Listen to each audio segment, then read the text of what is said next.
Hello everyone, welcome back to the channel. It has been nearly a year since I last posted a video. I have had to take a break from YouTube. I started a new job about a year ago. I now am a teacher. I give lectures in schools and colleges and universities all about exotic animal education, and now I spend most of my time driving up and down the country doing different lectures on different topics to hundreds and hundreds of people every week. And as much as I love the job, it is my dream job, it has taken me away from content creation. But now I have managed to sort out my schedule. I have been able to free up some time. I am getting back into it. And here's where we start. We got a beautiful, amazing box delivered from Tarantula Room. Now I placed this order last week and it arrived today. So let's show you what we got in the box. So I've already opened the box from Tarantula Room. I knew a couple of things that I've got in here already. Now the communication was absolutely excellent from the start. There was a few issues with my order, but I will talk about it as I go along. So the first thing I got was a Poecilotheria Tigrinawesseli. Now I did sell off quite a large amount of my tarantula collection when I took my break away from YouTube, and I have just started getting back into buying animals again to make content with, and also because I miss having them in the collection. And unfortunately the Poecilotheria species I had was one that took a huge hit, so at the moment I've only got Metallica in my collection. So getting a Tigrinawesseli and growing this one up is going to be absolutely phenomenal. The next I got in my collection, or the next thing I ordered, was this Brachypelma klaasi juvenile female. Can't go wrong with Brachypelma, and they also can go to work with me as well when I'm doing my lectures. Now this here is something I didn't order. This is a tiny, teeny Brachypelma amelia sling. What happened was the delivery got delayed, and because it got delayed because of the hot weather, in a message I got on Facebook, he said to apologise for the delay, I'll send you over something else just as an apology for the delay. So that was this Brachypelma amelia. Now the main thing in this order, you can see it right at the top here, he has written nasty on it. It is Pterinochilus murinus, the Usambara coloration or variation of it. Now he has wrote nasty on it. The only reason I think this is going to be nasty when I get it out is because it has been in the box, it has been jacked up, it has been rattled around, so probably could show some feisty defensive behaviour. But hopefully once we get it in the enclosure, get it set up in a place that it feels very comfortable, it won't exhibit that behaviour. So let's move on to the rehouse. So the first one I am going to rehouse is the Poecilotheria Tigrinawesseli. Now this is the setup I'm putting it into. I've got a good 2 inches of quite moist substrate in there, some leaves, some fake plants for it to hide behind.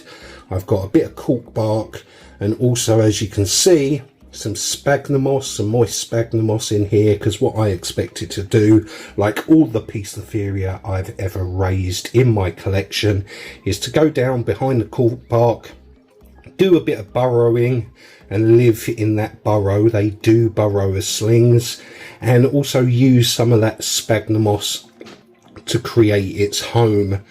So that's the basic setup. Also, most importantly, I have got a little water dish in there, because even though I'm going to keep the substrate moist, They do like to come out and have a drink, so anytime it wants to do that, it will have a little water dish available.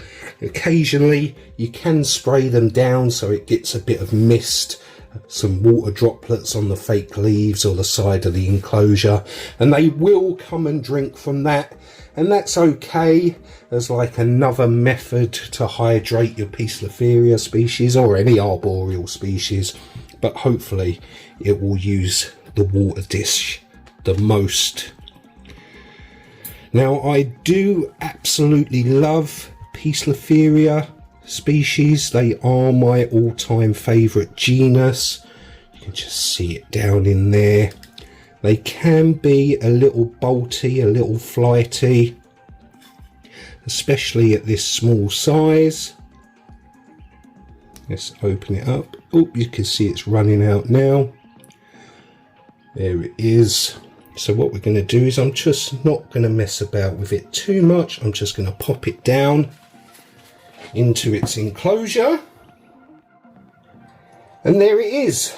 Temperature wise, the temperature in my tarantula room at the minute is about 24 degrees Celsius. They do fine in that temperature. In the summer it does go up a little bit, obviously, with the outdoor temperatures.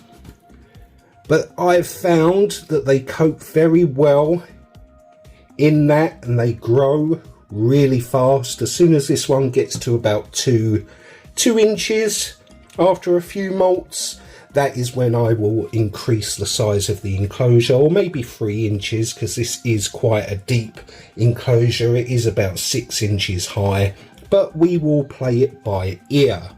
So that's Poecilotheria Tigrinawesseli rehoused. So next up we are going to be rehousing the Brachypelma klaasi female.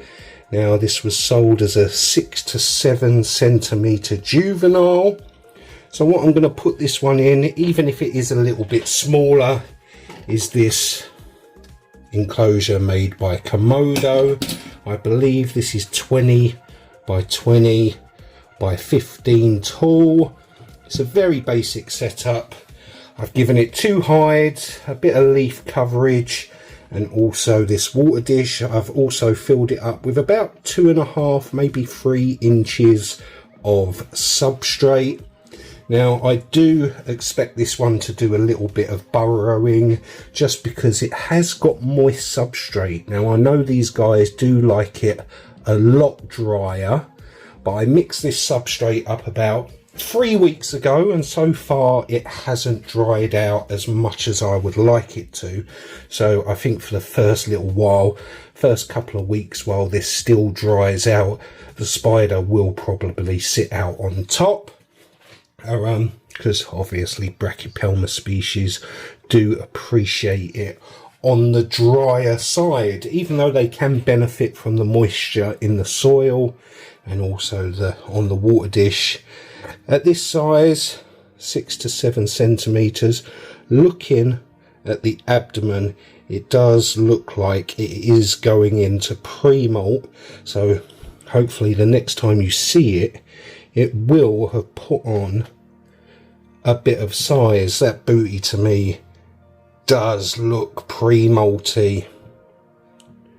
So what I'm going to do is I'm going to carefully take it out. Don't worry, I won't be doing this with the OBT. And placing it down here. And then what I will do is I will take my tongs and open it up. Yeah, this does definitely look like it's going to go into pre-molt soon. Look at that abdomen. So hopefully it puts on a bit of size, because it would be nice for it to grow into this enclosure. It will take quite a while for it to get to those adult sizes, a good few years. So this enclosure will do it for quite a while. And what I expect it to do is go into one of those hides, build a burrow, and feel nice, safe and secure, fingers crossed. Which is what it looks like it's going to do now. Awesome. So next up we are going to do this absolutely teeny tiny Brachypelma amelia sling. Now normally I would put this in a tiny little dram vial that slings come in and give it moist substrate, because obviously tiny little slings don't have the waxy coating on their exoskeleton which allows them to not be able to hold water and hydration as well as the adults. But what I am going to put it in is this tiny little pot. It's got about, what, an inch, maybe inch and a half of substrate in there, just a little cork bark hide and a little water dish in there. Bottle caps work fantastic for slings, and I just expect it to use this hide and burrow down and make its home. So what I'm going to attempt to do is take this out. I have to be really careful because even though there's paper in the bottom, there's nothing there that I can physically pull out so the sling can come out.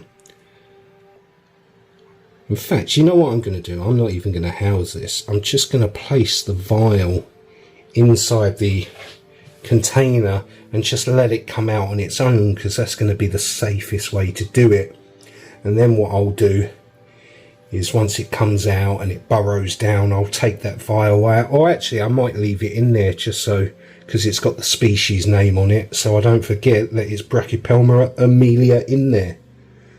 If you're ever in doubt when doing rehouses, that's what you should do. Just place it in there, let the spider come out on its own and do its own thing. I've done it with a couple of other slings. My murinus sling, I did exactly the same, because that came the other week and it was absolutely tiny, but I didn't make a video on it. So let's leave that in there and move on to the next one. So last but not least, it is time to rehouse this OBT female.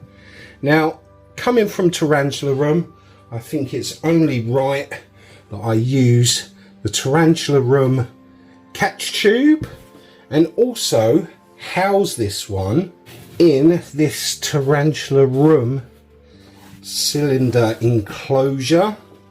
Now this is a really big, nice, spacious enclosure.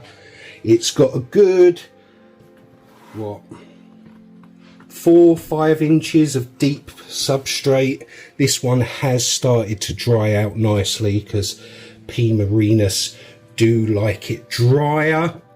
But what I'm expecting to do is, if I just create a nice starter burrow underneath this cork bark, what I expect it to do is run under there, make a little burrow in the soil, web up all this around the sides. I have tried to give it a nice higher bit of cork bark because P. murinus, they do like to hang around on top if possible. I'm not saying they're semi-arboreal, but they have been known to web up and sit out on top and retreat into their burrow. So I'm going to give it the space to create lots of burrows underneath the soil while also maintaining a little bit of height. But there is a good 3 or 4 inches between the top of the cork bark and maybe 5 inches and the lid of the enclosure. So this should provide the spider with lots and lots of space to feel nice and secure and get away from all the nasty behaviours that have been associated with Pterinochilus murinus. Now I'm hoping, because this girl has been in the post, she is probably all jacked up and riled up from being bumped and jostled around, that I'm hoping that she won't display any defensive behaviour. So let's actually try doing this. Obviously I want to take my time, I want to be nice and calm, because tarantulas, when you're rehousing them, they do tend to feed off of how you are. If you're all jacked up and you're showing that you're nervous or you're shaking, they can feed off of that. So what I'm going to do is I'm going to get my catch cup ready just in case she decides to bolt, so I can cup her. In fact, I'll get this one as well, which will probably be better. And what I'm going to do is just carefully peel back this bit of tissue